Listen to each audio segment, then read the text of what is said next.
Simpsons joke, but apparently it's real. Graham Plattner's got a Totenkopf tattooed on his chest. I for one am aghast, that this for this one instance didn't come from the young Republicans. In a poll that just came out said Maine Senate Democratic primary, Graham Plattner has surged to a commanding, an unbelievable, dominating 58%. Janet Mills 24%, David Costello 1%, Jordan Wood 1%, don't know undecided 14%. You are getting done 14 times over by undecided, I don't know, and writing in someone else, showing a unbelievably commanding lead right now. Now, a couple things. Are people going to start saying, see, Lance, you fucking Puritan, you don't know what the fuck you're talking about. The time has come. We have to have the big tent. Nazi tattoos. I mean, come on. I think this poll, if I'm not totally mistaken, was taken. Yes, it was taken before that story broke. So there's still time for that polling to change. But I mean, I guess with the way America's going, and after seeing that Cuomo ad, maybe it's not, a career damaging to have, a very recognizable Nazi tattoo brazenly plastered on your chest. So. Fair enough, America. I had no way of ever predicting this, and there it is. And maybe he's your guy, come hell or totem cove. A couple things though I do want to say about this. All right, I will stand by this, and I'm not flinching on this in any respect. There's a difference between the political commentators and the people who speak on this and the entertainers like myself who try to bring you the news on a regular basis to give you my comedic spin on it, try to make your day a little bit brighter while informing and educating you at the same time so you can go out there and be the best lefties you can be and hopefully, go unlock some socialism. That is part of my goal, and it also is what brings me joy. So I'm going to stick by it that while politicians come and go, the ability to wash off normalizing a Nazi tattoo pretty much stays with you forever. I do not agree at all with the rhetoric that it is simply, a mistake, a silly tattoo, blah, blah, blah. Who amongst us has not had a drunken mistake? And all you hallway monitors are trying to... I also stand by, I think his record as a military man is gross. I think it's, again, I'm definitely on board with restorative justice. I'm down with reformative justice, and I'm going to talk about that in a quick second here. But I think that if you have done a tour and you return 3 more times, 3 voluntary tours of duty, twice to Iraq, as there is an illegal occupation where the U.S. is committing atrocities and war crimes, then to Afghanistan, where the U.S. is committing war crimes and an illegal occupation. You then go to Blackwater, a mercenary organization, to then return to Afghanistan to again participate in what I could only assume are war crimes. He was a machine gunner. I'm sorry, lefties, but he was a machine gunner. Like, what the fuck are we doing here? This is not a position of which, oh no, he most likely never did see a single day of combat and simply was in a administrative role or something. No, he's flat out said he was a machine gunner in the infantry. So it's most likely that he has either killed people or been involved in some capacity in an occupational force under U.S. imperialism. That shit's real bad. All that being said, are there people who have served in the military and then afterwards can be like, hey, it was through serving in the military that I recognize the crimes of the U.S. imperial war machine. It's because of that I now want to stop it. Yes, for sure. And I don't really know what it is about this dude that has some leftists just possessed that he's like going to change the world or something like that. Doing everything from these backflips over him, like, he's a working class guy from a working class family. I had to look that one up too, and it turns out that that's not entirely true.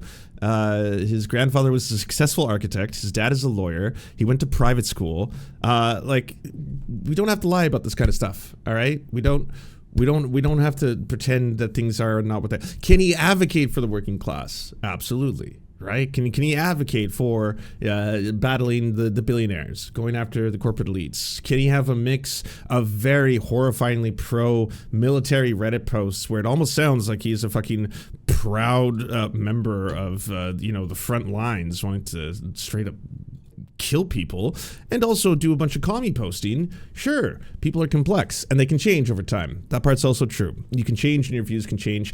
And hey, I do want to stress this, all right? Because some people have already emailed me about this, getting really mad. When I point out fucked up and shitty people's takes and opinions and say, hey, by the way, here's a racist doing a racism, it's not my intent that by doing that, I have a power to cancel them. And then in so doing, they will then, because I'm so pure, and I am the one pure leftist, will then be able to transfer my powers, and I grow and become more powerful through the process, and I continue to increase my purity. That has nothing to do with that. I would prefer that people change.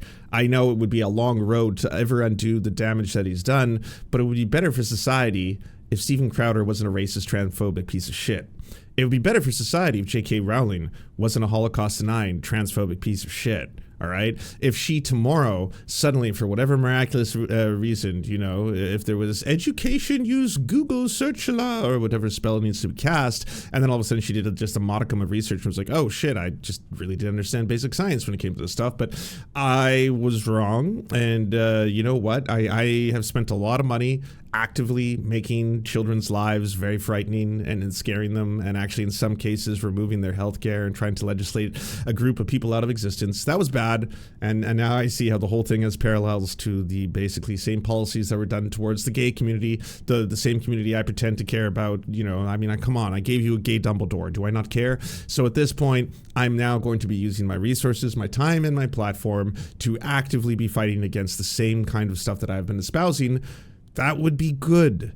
That would be a net benefit to society. And so there's no benefit to me being like, well, she's not pure enough yet. Until she achieves purity, I want her to be the one true pure. No, I want people to change. I would prefer that. So it's actually a good thing if someone made super fucked up and racist comments in the past, they realize that's really fucked up and they start trying to be better about it. It'd be a good thing if people made really homophobic comments in the past, as Plattner is said to have done, dropping F-slurs and stuff like that, and realized that's fucked up, I shouldn't do that. I'm going to stand up and stand behind, you know, the LGBTQ plus community. That's good. Those things are good. These are not the things I have a problem with. What I have a problem with is us suddenly, and by us I mean other contemporaries, pundits, spokespeople, people who have voices and platforms and try to do entertainment or even talk about news from a leftist perspective, or work as politicians or work as advocates for causes or volunteers for organizations, just suddenly giving one specific instance a massive disgusting ass pass when it comes to really fucked up shit, which includes voluntary service in a mercenary organization doing war crimes on the behalf of the US fucking government, as well as fucking having a straight up Totenkopf tattoo on your body. As I said yesterday, top 3 worst tattoos you could possibly have, right? Outside of swastika, SS bolts, and fucking the Totenkopf. Like those are the big 3, right? Like maybe a Klansman fucking with the noose would be number 4, but those are amongst the worst white supremacist fucking symbols anyone could ever have tattooed upon their flesh, on their body, for a very prolonged period of time. I also do not buy into any of he just never found out within 18 years to 20 years of having it at any point that no one ever that's an odd looking thing. A little thing there. Oh, that's my Totenkopf. Yeah, you know, because to me it's always just had such a distinctly grotesque look. It's like a lot of white power and white symbology to me I find very horrifying. Everything from, like, you know, the misappropriation of the Georgian cross to, you know, the thunderbolts used by the SS soldiers, all that kind of stuff I find very gross to have to look at, let alone having to stare. Like, that little skull has such distinct little teeny kind of like fist paws for bones. Like it's unmistakably a Totenkopf. To have that on one's chest does call into question either the narrative that you had no idea, which is bad, to not know for the period of 18 years that you had that on your skin, that's bad, or just the fact that is upon finding out at any point in your life, which I'm just, again, there's just no scenario in which you went 18 years of never going to a pool or a friend's house or something, or even have a lover be like, what's that? Ah, yes, 'twas a trip to Croatia to talk about how I wanted something that celebrates my service in Fallujah. And then that also bad, right? Like all these are bad, but it's not because I want to do purity testing. I saw yesterday about the Abu Ghraib torture prison and his involvement there as well, which I didn't know. Later, while he was on patrol at Abu Ghraib, there was an attack on the prison. It was nearly 2 years after the human rights abuses were first reported. He was allegedly not involved. This was my first real taste of combat, he said. It was an odd juxtaposition discussing Plattner's experiences in the Iraq War while looking out at the islands on the Frenchman Bay. I love infantry combat, he said. It was kind of like high-stakes games where everything you do matters and you have to make decisions under immense amounts of stress that are going to impact both your life, but more importantly, the lives of your men. So this is you engaged in direct combat to defend a torture center, which again, these are the parts of this whole thing that I just can't, like, I'm willing to just completely, as I will, I mean, fucking Canadian over here, right? When it comes down to, hey, he won the primary, just fucking rocked it. Hey, he's about to win the general. Yeah, I'm not going to be making videos and putting out daily, can you believe that this guy said the F word back in the day? Well, for me, it's fucking deal breaker. Yeah, you don't do it one time. No one gets even one. Not even one, okay?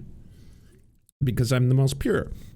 No, if he got into power and genuinely did some of the things he said he's going to do and can genuinely fucking try and either dismantle the military industrial complex or actually invoke Medicare for all or somehow challenge billionaires and corporations, do any of that, net benefit, you know, the super fucked up past, probably a war criminal, done some really horrifying stuff. But again, at this point in history, if that's the person who's going to win, yes, I'm saying, hey, he's not my guy. I'm just going to say that much. To me, I think this is kind of grotesque and weird and confusing how I don't know how people are unable to separate the entire idea of like voluntarily serving in very, very core aspects of U.S. war crimes and imperialism. And then in addition to that, the Nazi tattoo, it don't look great. Also the racism. I mean, this is one of the reasons why I'm saying for the pundits who are supporting him openly and brazenly and just like, all of you are hall monitors trying to fucking pick apart a single tattoo, and all of you, who amongst us has not had a tattoo they've regretted? Who amongst us have not gone through a regrettable phase in our youth? I mean, first off, we gotta stop doing the youth dance thing, because like, he still had it on his skin into his 30s. It's not a teenager, it's a grown-ass adult. He's still choosing to go back to these active combat zones to again engage directly in combat for the U.S. war that were occupational and in many cases committed mass slaughters of civilians, of which, no, he has not been directly implicated in that, but I mean, the odds are starting to look quite bad in terms of the theaters he was in. I mean, all of that is exactly, you know, the celebratory and exciting stuff. I mean, it's bad, you know? If you're moved to 10 years ago, or, I mean, the goddamn next day, you know, you get wasted and you wake up like, Jesus Christ, last night was crazy. I know, Croatia, am I right? You know what they say. What's that? You go to Croatia, you get a tattoo. That's like, oh shit, damn, what? That's an odd looking skull, ain't it? It's not exactly, you know, a pirate's skull and bones. It's not the One Piece logo. It's a very, very distinct one. You'd probably want to book a LASIK appointment or get that cover up, you know, going there right away. Again, and this is the thing about this entire story that still to this point makes me want to be like, I think in the long term, you might get a win here in Maine. And I think as a pragmatist, if this person is going to be way better on paper, okay, and ideally they're not going to Fetterman or Tulsi Gabbard, which, goddamn, there are a lot of warning signs here, but sure, ideally that's not going to be the situation, and it looks like they're going to win, then guess what? For me, as a commentator who does have a platform, I'm going to shut the fuck up come time, what may, and ideally, y'all will be able to enjoy a senator who actually is going to fight for some leftist stuff on a large stage. It's a risky-ass gamble, for sure, one in which, like, goddamn, we'll see. But for commentators who are just trying to downplay all this kind of stuff to try and normalize it, that's really dangerous, because you have to talk about things other than a Senate race in Maine. You got to talk about a lot more political runs. You have to talk about, hopefully, more international events, coups that are taking on around the world. The first female prime minister in Japan being a far right extremist. What is currently taking place in Myanmar. Like these international issues. And if you start to normalize this degree of baggage, then that in order to help someone win, that you just really, really, really believe in, like, this is your fucking guy, like, holy fuck. Now, nothing can sway you on that point. It's very alienating to a lot of different people, to a lot of different groups along the way. And that, to me, like, this is not me trying to be like, and I'm telling you this because I want to remain the only pure one. No, I'm telling you this because there are a lot of people who aren't going to want to fuck with you anymore, because it's like, goddamn, like, in what world do we give this fucking Nazi tattoo the pass, right? In what world do we just try to downplay being a patrolman for one of the most famous torture prisons in U.S. history, and then having active combat when someone was trying to attack that prison? Like, that's not good. It's voluntary service for multiple years in occupational wars with definable war crimes being committed by the U.S. and then serving in Blackwater, the Merc Group afterwards. That's all really bad. And then, the downplaying the sexual assault of women in the military, and then afterwards admitting you were wrong about that, the rampant homophobia, admitting you were wrong about that, the racism, but then admitting you were wrong about that. Like, again, it can be a situation, because there's so many politicians around the world that are trying to run for different things, where you can just say, and this is what I'm gonna do when it gets close to the election. Trust me, you can trust on me to do this. I'm not going to get in the way of it if it's going to be a net benefit. If you're going to get a anti-colonial, which with this history, I mean, fucking Tulsi Gabbard here, prove me wrong, but anti-colonial, pro-Palestinian, not going to support forever wars, going to take on the billionaires candidate, and he's changed, and he's going to get there, and then he's going to win. I'm going to step the fuck out of the way. I'm going to remain silent on that. I'm not going to be all fucking, well, no, I have to bring up the tattoo because I am the one pure leftist, and ruin the whole election. Nah, I'm not. Like that to me, again, the lesser of two evils for sure. And hopefully he gets in there. But is he the lesser of two evils? And honestly, the other part of that is that you should never stop condemning this stuff. The torture prisons, the illegal invasion of Iraq, the mass slaughter of Iraqi children and civilians, the occupational forces of the United States committing war crimes, torturing, raping, like all of that kind of stuff that was done on a mass wide scale. And this isn't like a distant part of this happened in my lifetime. I lived through this. I protested on the streets on a regular basis, first to try and prevent Canada from getting involved, and luckily Jean Chrétien didn't, but then afterwards to try and pressure the United States and to apply pressure to my own government to apply pressure to the United States to stop this war and to withdraw from Afghanistan. And it's been a part of my life. And again, the rationalization or the normalization of any part of that to me is abhorrent. Like, one thing in and of itself, one bad tour, one bad, that would have been one story. Then you got the 3 tours, then you got the Blackwater, then you got the racism, then you got the apologia for sexual assaults, then you got the racism towards black people, then you got the Nazi tattoo. It's a lot.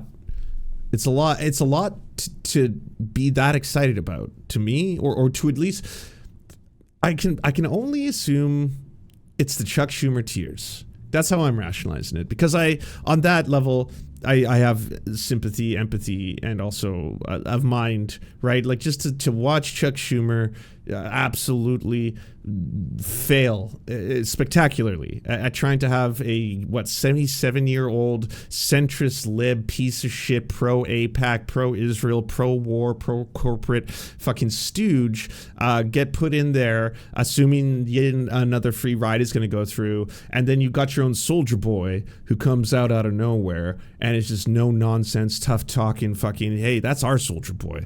We haven't had this feeling before, right? Normally it's always the right that get this kind of feeling, that have these fucking fighters, these dudes, like, he knew combat, he's a fucking machine gun operator, he doesn't take nonsense. You know who he's gonna take down now? The billionaires, the military industrial complex. He's gonna fucking blow them up, he's gonna torture them. Like, at what point are you like, yeah, you know, the only thing that can truly defeat fascism is our own tattoo-addled soldier boy. So hey, if it's gonna take him down in that perspective, I get out of the way. I'm not gonna be. I'm not a wrecker, and I am a pragmatist. And I would like, you know, I would rather more venues are marching towards good things. I also am not going to support what I consider to be a massive piece of shit. I can do both. I can do both. I can. You know, you'll notice. Unique to me, unlike my contemporaries, because I am so pure as the one pure leftist, I haven't been putting specific people with their tweets and their things on blast. I'm not here to be like, and here's why you should be really mad at so-and-so and such as they fucked up with this and that. But also, I don't gotta love him. It is also, he's both simultaneously a Nazi and a communist. It's a Simpsons joke, but apparently it's real. Graham Plattner's got a Totenkopf tattooed on his chest. That is specifically the skull and crossbones symbol used by the SS in charge of administering the death camps in Nazi Germany. Good job. He's got Wikipedia open up in the corner. It plays out exactly as you think. You don't have to go through the whole thing, but this is odd to me that he actually goes through the trouble of researching it, of which... Unfortunately, I hate to be the one to tell you this. It's rare, broken clocks and all that. But in this case, he's actually 100% correct that it was in Totenkopf. It is like, it's unmistakably one. This is the exact tattoo that he had on his body. It's gross, bad, and awful. But the other wild thing about this, and this was one of my fears, was that this was going to give ammunition to a lot of different groups. The right openly have a large contingent of Nazis in their midst. They are running like the Department of Homeland Security account. You can see they're groypers who are just posting Nazi memes, manifest destiny, colonizing indigenous people. This is our birthright. Take it back. So they're in. They are running the show. Stephen Miller, just again, fucking straight up Nazi guy who's running a lot of this fucking pro-ICE. We need to go after everybody. Doesn't matter if they are legal or otherwise, as long as they are speaking a certain amount of Spanish or a little bit off-white, we're tackling you to the ground, we're hyper-militarizing, we're building the camps, like all that shit is happening right now, and the right are fully embracing it on every single level, so they have no right to act outraged or talk like, I for one am aghast, you know, that this for this one instance didn't come from the young Republicans in one situation. Also the same dude who, by the way, was trying to downplay every single time there was a Nazi salute. The free press is on the case, ladies and gentlemen. Richard Hanania says, I can explain. The Nazi salute is back. Oh boy, here we go. Well, let's talk about this. We had Elon Musk, who said, my heart goes out to you. And That's actually pretty wild that it's Richard Hanania of all people. He was an avowed race realist, you know, a guy who believed in the differences between race and IQ, and was pretty adamant about that stuff. So, I mean, if he's saying it... lost her job for recreating Musk's gesture in a TikTok video. Finally, from the CPAC stage over the last few days, we had two more. Steve Bannon and the Mexican actor Eduardo Verástegui. Jordan Bardella, the leader of the National Rally in France, a country where the use of Nazi imagery and slogans is punished by law, pulled out of the conference as a result, indeed. What exactly is going on here? The standard answer is trolling. There you go. Thank you, sir. This is plausible in light of the alternative explanation, which is that they all really mean it. And figures like Rachel Maddow and Joy Reid have been right since 2016 in asserting MAGA as a fascist. So you see the double standard, right? When Elon Musk, who has a long history of posting anti-Semitic and very, very racist statements or retweeting full-on actual neo-Nazis. So, I mean, there is no plausible deniability for Apartheid Clyde, the guy who has a long history of being a fucking avowed racist. He's a white supremacist by definition. You don't really get much more clear than a person like Elon Musk. So if he does a Nazi salute, he's doing a Nazi salute because he chose to do a Nazi salute. You can say it's to troll the libs and to trigger you, and hopefully you all got the reaction out of it, but the guy is is an avowed white supremacist who was doing a white supremacist hand gesture. So yeah, it's not an emphatic hand gesture in a moment of awkward whatever that the ADL was trying to say. It was a Nazi salute. He did it twice. It was very clear. You could hear him slapping his goddamn chest. All right, like. It's as clear as day. And your ability to call this kind of shit out, that or start actually analyzing some of the white supremacist imagery, say on Pete Hegseth and the numerous amount of tattoos that he has, some of them plausible deniability. That one's not as overt potentially. It is also used by Christians, right? Some pretty hardcore fucking Christians, because gotta be honest with you, as someone who fucking despises white supremacists, you wouldn't catch me putting anything even remotely. If there was a 1 in 1,000th chance, did you know that at one point that icon was adopted by the dead? No, that is not touching my fucking car, let alone my flesh. I'm not inking that on my body, sir. So no, that someone who has not 1, not 2, not 3, but like 6 different symbols that have been associated with white supremacist organizations, as Pete Hegseth does, I think it's pretty clear. It's because the guy's a white supremacist. He does white supremacist stuff. He says that kind of stuff out loud. He wants to honor soldiers who massacred indigenous children. Something that even most Republicans are like, no.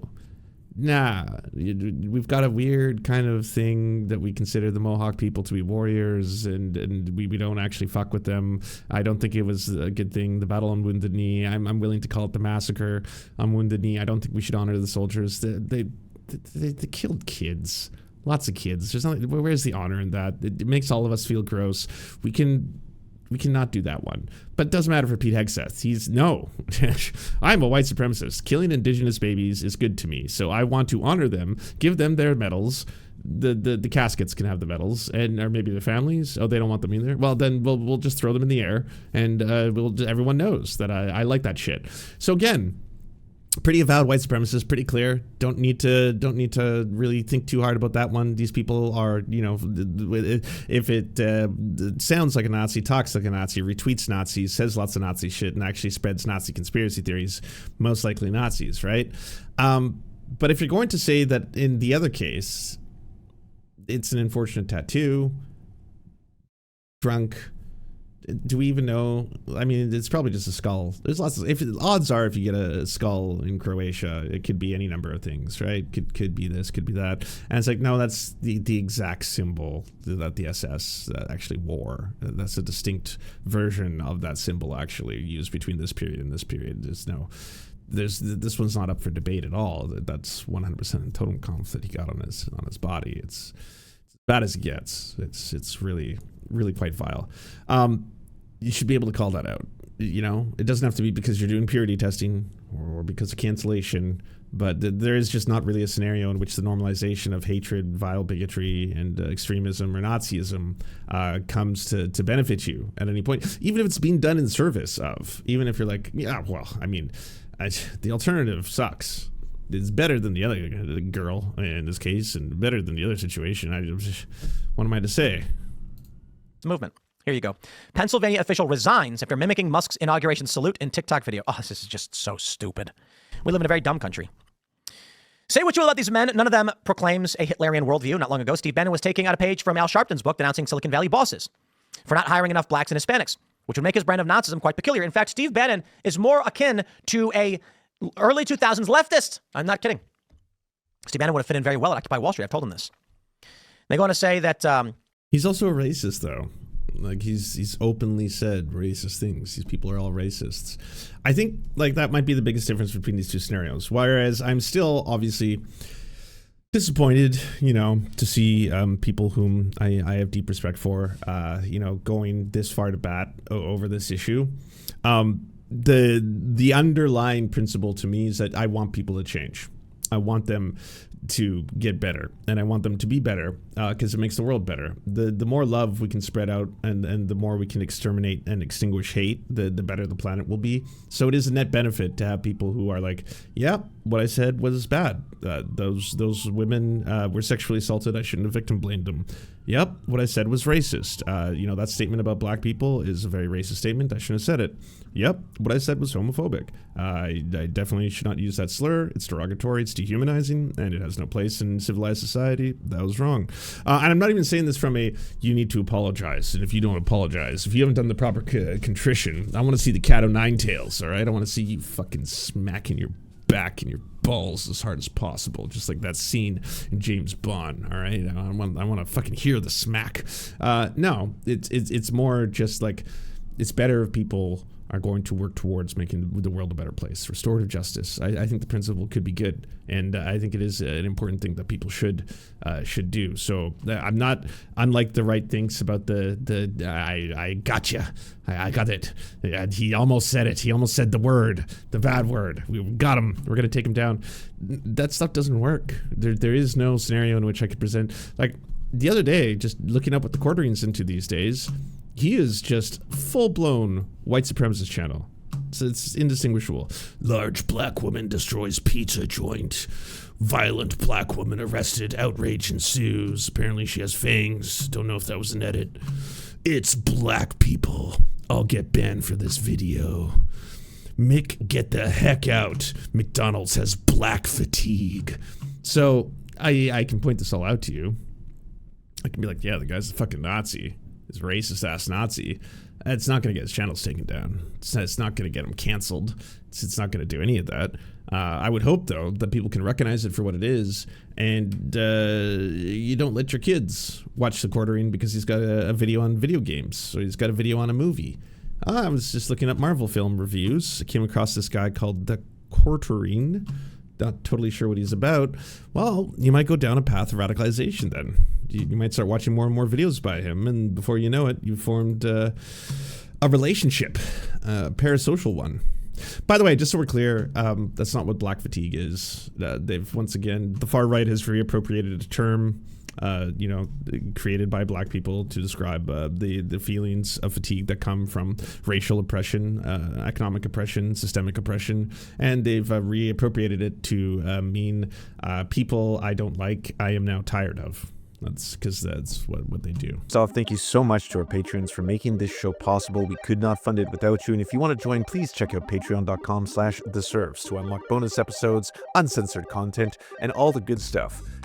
Thanks to Anna Loves Riley, Addercap, Bobby Lasers, Cheryl Alvarez, Comrade Junkie, Doug Caddy, Everything Important, Hegbard Salim, Multimondi, Omni, Political Papi, Preston Kroll, Quiet One 85, Riley and Anna, Roller Dragon, Cernicus, Stellar Gwyn, Sebastian Demmel, Tigwick, and Words Greenwood.